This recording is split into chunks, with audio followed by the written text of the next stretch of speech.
जय श्री राम साथियों।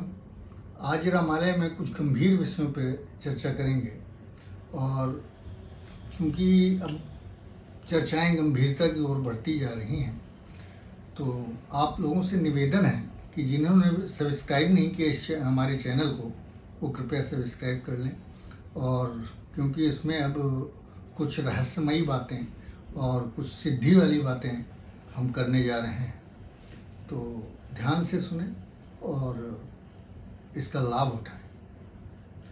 क्योंकि सावन चल रहा है और श्रावण मास जो होता है वो हमारे भोले शंकर का महीना होता है और भोले शंकर जल्दी ही प्रसन्न होने वाले देव हैं। ये महीना ही ऐसा है जिसमें हम भोले शंकर को प्रसन्न कर सकते हैं, उनका रुद्राभिषेक करके, उनका ध्यान करके, उनका स्मरण करके हम उनको प्रसन्न कर सकते हैं और अपने जीवन को एक उन्नति की ओर ले जा सकते हैं। निर्विघ्न जो उन्नति है वो होती हैं हमारे भोले शंकर के पूजन और उनके मनन, स्मरण और भजन से। तो हम चूँकि 11वें रुद्र हैं हमारे बजरंगबली, भोले शंकर शिव के 11वें रुद्र हनुमान जी हैं, शंकर सुमन केसरी नंदन। तो 11वें रुद्र हैं, तो इसीलिए भोले शंकर की ही तरह शांत और तुरंत प्रसन्न होने वाले देव हैं हनुमान जी, बजरंगबली, महावीर, कई नामों से पवन पुत्र, अंजनी कुमार, ऐसे विभिन्न नाम हैं हमारे हनुमान जी के। और चूँकि सावन है और प्रसन्न करना है तो श्रावण मास में हम बजरंगबली को भोले शंकर के 11वें रुद्र के रूप में प्रसन्न कर सकते हैं और उनके प्रसन्न करने की विधि बताऊंगा। ध्यान से सुने। एक महाराज तुलसीदास जी ने रामचरितमानस के अलावा भी कई चीज़ों की रचनाएं की जो जन समाज के कल्याण के हित में हैं, कल्याणकारी हैं, परम कल्याणकारी, जिनमें एक तुलसीकृत हनुमान चालीसा भी है। चालीसा हनुमान जी के लिए, हनुमान जी को प्रसन्न करने के लिए महाराज तुलसीदास जी ने हम सब लोगों को एक भेंट दी है। और सबहि सुलभ सब दिन सब देसा और सेवत सादर समन कलेसा।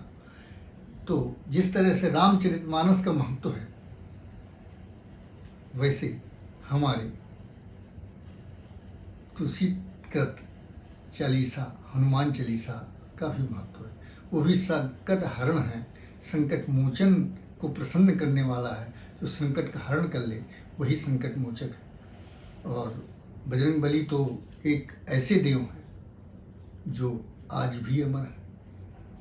प्रत्यक्ष देवों में अगर कोई देव इस कलयुग में है तो वह बजरंगबली है। और बजरंगबली को तुरंत और सरल तरीके से प्रसन्न करने का उपाय उनका चालीसा है। चालीसा को सिद्ध करने की भी विधि बताएंगे। अगर चालीसा सिद्ध हो गया तो जीवन के सारे कष्टों का हरण अपने आप स्वयं हो जाता है। चालीसा में लिखा गया है, ये हनुमान चालीसा जो पढ़ेगा और 100 बार अगर पढ़ लेगा, जो ये पढ़े हनुमान चालीसा होए सिद्ध साखी गौरी सा।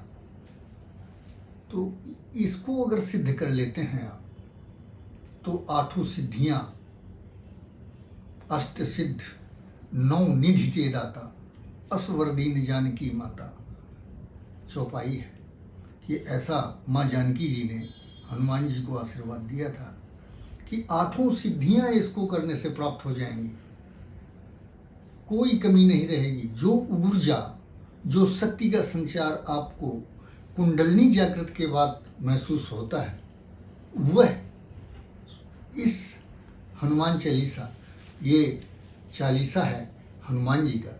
और इसको पढ़ने के बाद, इसको सिद्ध करने के बाद जो कुंडलनी जागृत करने से शक्ति महसूस होती है वो आपको इसमें महसूस होने लग जाएगी।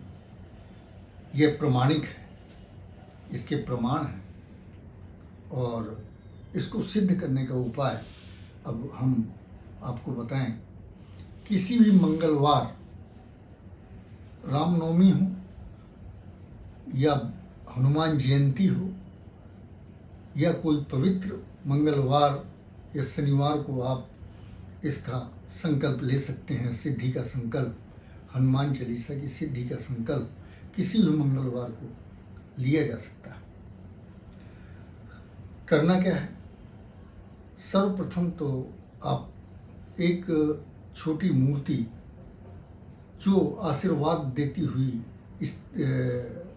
उसमें आकृति में हो, या तो कोई कैलेंडर जो आशीर्वाद देती हुई मुद्रा में हनुमान जी हों, उसको लगाइए। कोशिश करिए कि उनका मुख जो है वो दक्षिण दिशा की तरफ हो। दक्षिणमुखी हनुमान परम शक्तिशाली हो जाते हैं, इस शक्ति के स्रोत हैं। इसके बाद पीला सिंदूर और तिल के तेल में या चमेली के तेल में, सबसे उत्तम चमेली का तेल है जो हनुमान जी को बहुत प्रिय है। चमेली के तेल में उसको घिस के और हनुमान जी का तिलक करें। अपने आसन को शुद्ध करें जिसमें आप बैठें। माला लें, संकल्प लें कि बजरंगबली महाराज मेरे इस जो मैं कार्य करने जा रहा हूँ उसमें मुझे सफलता प्रदान करें। ये 41 दिन का अनुष्ठान होगा। समय एक ही रखें, जिस समय आज प्रारंभ करते हैं उसी समय प्रतिदिन करना है। समय में आगे पीछे नहीं हो सकता। कुछ प्रसाद रखें। बजरंगबली को भीगे हुए चने, गुड़ या बेसन का लड्डू ये भोग के लिए रखें। और आरती, घी का दीपक, गाय का घी का दीपक जला दें। इसके बाद माला लेकर के 108 बार श्री राम रामाय नमः का जाप करें। कहते हैं जहाँ भी राम का नाम लिया जाएगा वहाँ बजरंगबली अवश्य आएंगे। और उनके चालीसा की सिद्धि हेतु जब हम बैठे हैं तो उनको बुलाने के लिए सबसे सुलभ साधन यही है कि आप राम जी को बुला लें, राम जी का नाम लें, और राम जी का नाम लेते ही हनुमान जी आएंगे और फिर वो आपको आशीर्वाद प्रदान करेंगे। वो तब तक रहेंगे आपके चालीसा पाठ के दौरान। आप 41 दिन 21 बार, 108 बार तो जो 7 बार पाठ कर कोई छूटे बंदी महासुख होई। 100 बार करने में तो समय बहुत लगेगा और सिद्धि योग तो है, बट आजकल इतना समय शायद नहीं निकल पाता। लेकिन 21 पाठ करने का समय तो आपके पास अवश्य होगा। मेरा अनुमान है कि एक चालीसा पाठ में 2 मिनट से ज़्यादा नहीं लगता। और इस तरह से 42 या 45 मिनट में आप 21 पाठ कर लेंगे। और 21 पाठ करने के बाद आरती, हनुमान जी की आरती लिखी हुई है इसी चालीसे में, पीछे आपको आरती मिलेगी। आरती करिए और भगवान से प्रार्थना करिए, प्रभु से प्रार्थना करिए, बजरंगबली से प्रार्थना करिए कि आपने जिस लिए संकल्प लेके बैठे हुए हैं कि आपका चालीसा सिद्ध हो तो अवश्य सिद्ध होगा। और उसके बाद जो अनुभव होंगे उनको आप हमसे साझा करेंगे, ये हमें पूर्ण विश्वास है। और हम आपसे अनुरोध करते हैं जो भी आपके इस साधन में, इसको करने पे जो भी आपको साक्षात्कार हो, जो भी अनुभव प्रतीत हो, उसको अवश्य साझा करें। हनुमान चालीसा पढ़ने के कई सारे फायदे हैं। कम से कम 3 बार तो रोज़ पढ़ लेना चाहिए। एक तो पवन पुत्र है, तो इसकी जो संरचना की हुई है महाराज तुलसीदास जी ने इनके श्लोकों की और इनके चौपाइयों की, वो ऐसी है कि आपकी प्राणवायु को बढ़ाती है। पवन पुत्र हैं इसलिए प्राणवायु का संतुलन बना देती है आपके शरीर में, और जब प्राणवायु का संतुलन बनता है शरीर में तो निरोग होता है। तो यही निरोग भी करते हैं हमारे हनुमान चालीसा हमारे शरीर को। और अनुरोध ये है कि अपने बच्चों को भी घर पे हनुमान चालीसा का एक बार नित्य पाठ अवश्य करने की आदत डालें, क्योंकि सभी धर्म अपने अपने उसमें लगे हुए हैं। और देखा भी ये जा रहा है कि वो अपने बचपन से ही उनको ट्रेनिंग में बैठा देते हैं। और हम लोग एक हनुमान चालीसा जो इतना पावरफुल है, जो हमारे बच्चों को विद्या दे सकता है, बुद्धि दे सकता है, ज्ञान विज्ञान सिखा सकता है, उससे हम दूरी बना रहे हैं। हम A for apple, B for baby वाले बुक्स तो ला के देते हैं, साथ ही एक हनुमान चालीसा भी बच्चों को पकड़ा दीजिए और उनसे कहिए कि एक बार बेटा इसको भी पढ़ो। कुछ दिन बाद कंठस्थ हो जाएगी, और कंठस्थ होने के बाद 2 मिनट 1.5 मिनट में ये पूरी हो जाती है। हनुमान कृपा अवश्य प्राप्त करेंगे।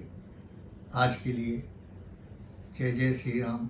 अगर आपको ये पसंद आया हो और जो भी अनुभव हो आप साझा करें मुझसे, और अगर अभी तक सब्सक्राइब नहीं किया मेरे चैनल को तो कर लें, क्योंकि इसके आगे आने वाले वीडियो और भी चीज़ों पे हैं जिनको सिद्ध करने की वो बताएंगे, विधियां बताएंगे।